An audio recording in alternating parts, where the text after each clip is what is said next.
Happy Monday! Welcome back to weekly reading vlog number 3 for Magic Hopathon round 4. It's okay. Halfway through Magical Hopathon round 4, which is crazy, and I need to finish my book.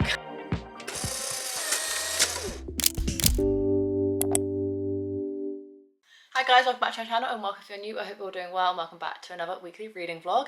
It is officially Monday, the 15th of July. We are kind of like halfway through the month already, which means we're halfway through Magical Hopathon round 4, which is crazy. And yes, I'm wearing the same jumper, and no, I do not care. I'm obsessed with this jumper and I'll be wearing it for the rest of eternity, basically, until my heart won't beat again. Lol. Yeah, anyway, I'm sat on the floor in the living room. I'm about to do a stretch after work. My glutes are really hurting. I'm kind of determined to really focus on my health again. I kind of slacked the last couple of weeks and I'm officially into the last tier of my workout program for the summer before I go off to Disney, which is really exciting. So I just want to like really knuckle down and focus back on my habits. But in terms of reading, I've officially finished Hollywood Studios. If you want to see that vlog, I'll link up above and down below. But that was last week's reading vlog. This week's reading vlog, it's all about Animal Kingdom, my home park. If you didn't know, I was a cast member in 2019 and I worked in Animal Kingdom at Flame Tree Barbecue as a quick service cast member for 3 months, and it was like the best time of my life and I miss it dearly. But we're on to my home park, which is so exciting, not only because that means I'm on to my 3rd park, but it also means I get a little bit of a respite for reading romance because I'm finally reading a fantasy. Yay! Although it's a chunky fantasy. I'm about to tackle A Dance of Thieves by Mary E. Pearson. This is a start of a new fantasy series for me, but it's only a duology, so I'm hoping I don't spend too much time on it, but it is chunky. It is 500 exactly, I think, pages. I think it's like 503 pages, 505 pages. I'm hoping to read 100 pages a day of this, but I don't know if that's going to be doable or not. But I only have 2 books to read this week for Animal Kingdom. So this book is for 2 prompts. The snack prompt of a Night Blossom to read an Instagram worthy book, but it also can relate to a cheeseburger pod to read a book across 2 genres because it is kind of like a romantasy, a fantasy and a romance. And then it also hits up my show prompt, which is Nemo the Musical, to read a book outside your typical genre or comfort zone. So this is for 2 prompts this week, which does definitely kind of put my mind at ease because my other book is When in Rome by Sarah Adams for my attraction prompt to read a 5-star prediction, which I'm going to be reading later on this week because I do really need a break from all the romance I've been reading so far. So this is the plan mainly for the week. I don't think I'm going to have many reading updates because I'm just going to be trying to get myself through this book. I'm really hoping it's quick and easy to read, but it is kind of intimidating because the words are tiny. I can't find an audiobook for it, and even on my Kindle it's $4.99 and I don't want to have to buy an ebook copy of it if I can help myself. So I will be delving into the physical copy without any assistance. Hopefully it reads really easy. I absolutely loved Mary Pearson's other series, the Kiss of Deception series, so I'm hoping because it's set in the same world I'll be able to fly through this, but no promises, no promises. But that is the update. Happy Monday, welcome back to week 3. I can't believe it already. And I will keep you posted. Happy Wednesday. I haven't updated yet because I've only just got to the 100-page mark of A Dance of Thieves by Mary Pearson. It's okay. It's, yeah, really okay.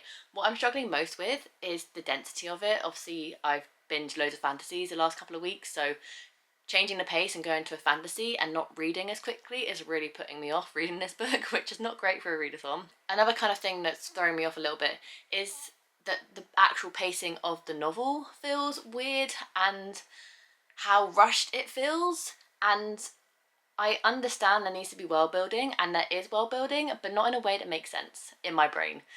And I've read the trilogy before this book, so therefore I feel like I should understand the world a little bit more. But I'm feeling really confused and lost when she kind of like describes some of like the history and the politics around this world. And I just wish there was a glossary for some of the words that she uses that are clearly meant for just this fantasy world, and I can't Google define enter word here because they don't exist. They're words created for this world specifically and therefore I can't actually figure out what they mean.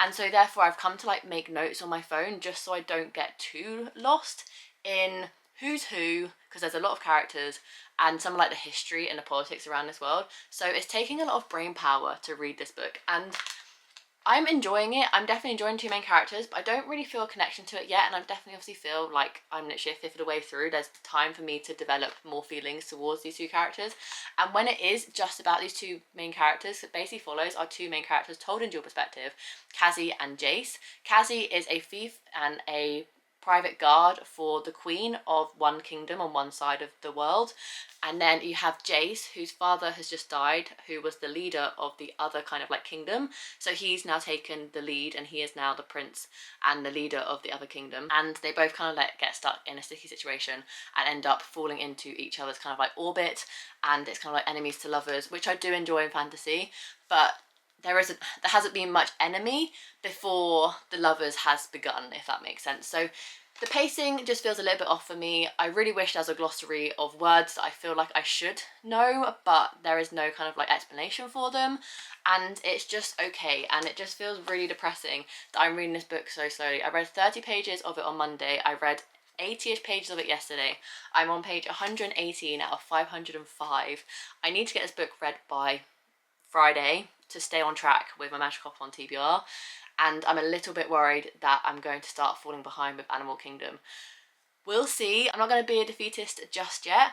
It is 8:30. I've just got back from my mum's and settled down and done all the things I need to do this evening, and I have about 25 minutes before heading to bed because I'm an early sleeper, as you guys know, if you've been following me for a while. So I think I could probably get to like the 150 page mark tonight, but like, because this book has taken me so long to read, it's not a book that I can like easily binge. And I read on my lunch break today at work, I read 8 pages, and I don't know whether that shows like how little interest I have in it, or the fact that I'm just reading it really slowly.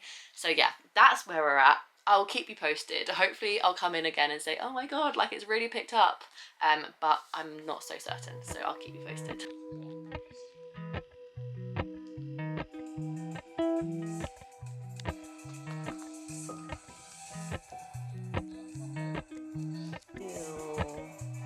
Appalachian sunrise meets my skin. Even with my eyes still closed, I can feel it coming in. Golden, golden, I'll follow only golden, golden.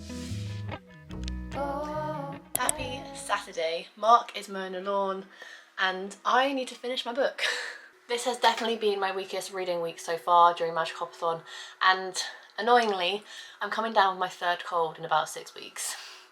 I had a cold at the beginning of June, the middle of June, and now I seem to be getting another one, and I'm just kind of like done. I'm feeling very tired, my throat is absolutely killing me, so I'm going to keep this update very, very short. I am, though, pleased to say, it's taken me a while, but I'm over halfway through Dance of Thieves. I'm on page 347. So this book is only 505 pages.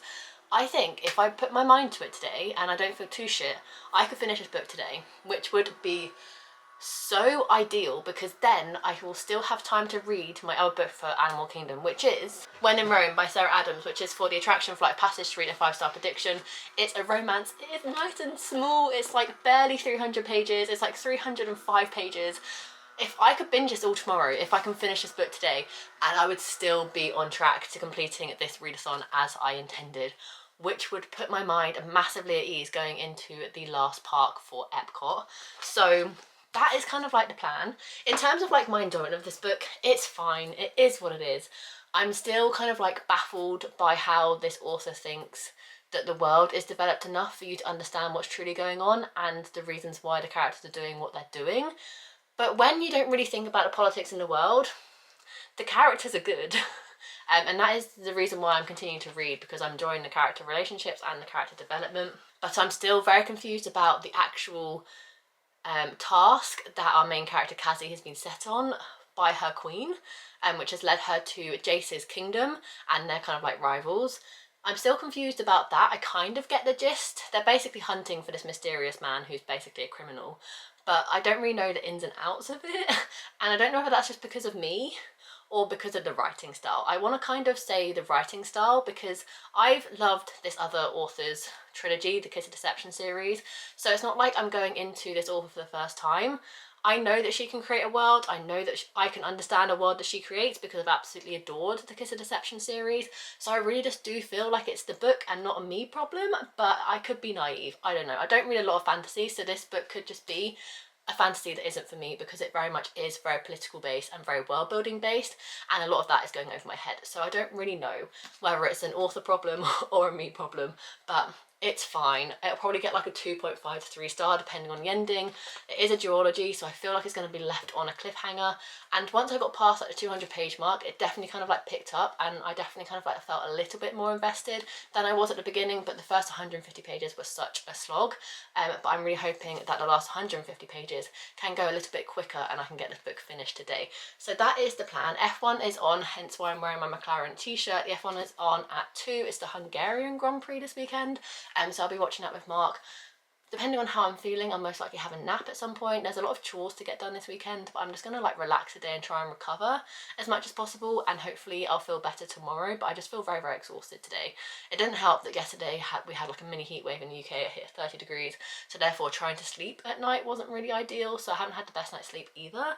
But yeah, that's where we're at. I'm going to try and finish this book now, sit on the sofa. I'm not going to binge it all in one go because 150 pages of a fancy book for me is not very bingeable, but I will hopefully chip my way through it across today, and I'll come with an update once I've finished it.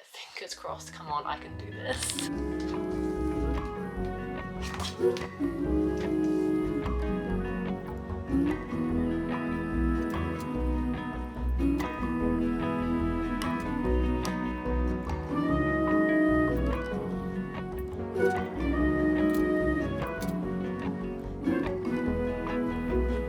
I finished it!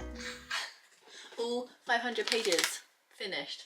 And before, it was a bit too late. Like, it's only 20 past 2, so I could technically start when in Rome today. But I'm really undecided on the rating. It was a massive slog to get through, but the last, like I predicted, the last 150 pages were like decent, like a 3 star. And I feel like I'm finally understanding the world and what was going on. So I really am uncertain on what the rating is going to be. So I'm at my desk. I'm going to go through the core power rating system with you, and let's find out exactly what the rating is going to be for Dance of Thieves by Mary Pearson, which was for a TBR vet for my show of Nemo the Musical. No, for a book outside my comfort zone for Nemo the Musical, and the snack for a Night Blossom to read a Instagram worthy book. So let's go to a core pile. So as always, I've put all my other stats in, so we just need to do the rating. Characters. I enjoyed all the characters. Like, I thought the main two especially, like, that was a reason why I kept reading. It was because of the characters, but once again, they weren't like amazing. So a 6, yeah, maybe a 6. Atmosphere. I feel like the atmosphere was like decent. I would give it a 6. Writing, this is where I'm getting confused because I liked the writing when I understood what was going on. But I also thought that there was a lot in there that didn't really need to be in there. So maybe like a 5 for writing, like just very like middle of the road. Plot. This is also where I'm gonna get a bit stuck because I felt like the plot was really hard to understand at the beginning, and I think that was because of the writing and the world building. So I'm gonna give plot a 4. This sounds like really, really brutal. Intrigue. Because I didn't understand the world and the plot, I didn't really have that much intrigue in it for like 90% of the book until the very end. So a 4. Logic, once again. I feel like if it was written better, there'd be more logic in it. But like, there were times where I'd flip back because I got confused because I really wish there was a glossary. And I don't know if that like comes under writing or comes under logic. I would say a 5. And enjoyment. The first 150 pages, 200 was a massive slog, like I've said before, but the last 150 did kind of not make up for it, but did kind of like round it out a little bit. So maybe middle of the road 5. Yeah, it comes out bang on a 3. I think that's fair. It's not the best book I've ever written, but there was definitely moments where I thought I wish I wasn't reading this, and then there was moments where I was actually enjoying myself. So 3 does seem like middle of the road, kind of like decent. I'm happy with giving it a 3-star. So that's where we're gonna end with Dance of Thieves on a 3-star, which, like I said, I'm not complaining about that. Like, it was a decent time, and I'm definitely intrigued to read the sequel, which obviously I'm not going to be reading right now because I can't put myself through that much pain again very shortly after. But I am going to go into my next book very soon. Maybe not quite yet, but definitely sooner rather than later, because I'd like to get this book finished by tomorrow. But I'm just so chuffed to myself that I managed to finish Dance of Thieves, because I really thought that I was going to be massively behind schedule with putting this book on my TBR, but I seem to have clawed it back. I've read 186 pages of this just today, and it's only 2, so I'm pretty proud of myself. So with that being said, I will leave you to it and I'll keep you guys posted. Gold string, gold words, golden things, golden. I follow only golden, golden. It is now a Sunday and I'm only just getting around to reading for the day, and it is like 8 o'clock in the evening, so there's no way I'm gonna finish my book today. But that is fine, because I don't know, the whole day has kind of got away from me. I got up, I chilled out for a little bit, filmed a video, edited a video, watched the F1, had a nap, went for a walk with Mark, made dinner, ate dinner, and now it's like 8 o'clock already, and I'm like, where the hell has the day gone? But the video was a long one because I unhauled like 50 books and reorganised my entire bookcase. So it's been a long day, but I'm still not really happy with this shelf here. I keep switching it and I'm like, it never looks right. I think because there's still some blue books, and then there's some yellow books, and then there's some like horrible blue and yellow books, and then there's like, it's just, I don't know, I'm not vibing with the shelf. But I love this one and I love this one, just not vibing with the middle one. But because it is coming up to like 8 o'clock, I probably should go and sit down and read, but I'm really not in the mood to read, even though it's a romance. I'm just like, I think I burnt myself out of reading yesterday, reading like 200 pages. But yeah, that's the update. I'm hoping I can get a little bit read this evening, but yeah, that's where we're at. I also don't feel 100%. I've had a sore throat the last couple of days, and it's kind of turning into a cold, so yeah, not feeling my best either. So hopefully I'll read a little bit more this evening and I'll keep you posted. But yeah, I can't believe it's 8 o'clock already. I'm just coming in to wrap up this vlog because I didn't read anything yesterday. That was such a bad mistake on my behalf. So I'm on page 40 of When in Rome, and I haven't really got my teeth into it yet to really know if I'm going to enjoy it / give it a 5-star, because this is the 5-star prediction for Flight of Passage and Animal Kingdom. But I'm really hoping that I can not read the rest of it today. I don't think I'm going to get like 200 pages read, but like, hey, never say never. I'm going live on my channel. But this is the end of this vlog. Yeah, this is the most unsuccessful vlog so far in Magic Hopathon round 4, but that is fine. I was going to dip at one point, and I have got a cold and my throat's absolutely killing me, so I'm trying to go on vocal rest. But yeah, it's so sore. So I kind of got like, give myself a little bit of like forgiveness, because I did read a 500-page fantasy this week, which is not my usual, and I came down with another cold, so like, I'll give myself a summer respite. But if you enjoyed this video, make sure you give it a massive thumbs up and subscribe down below to see future content from me. I don't think from weekly reading vlogs, monthly TBRs, monthly wrap-ups, and any other push content that you can think of. I usually have on this channel, so make sure to subscribe so you don't miss any, and I'll see you in my next video. Bye guys.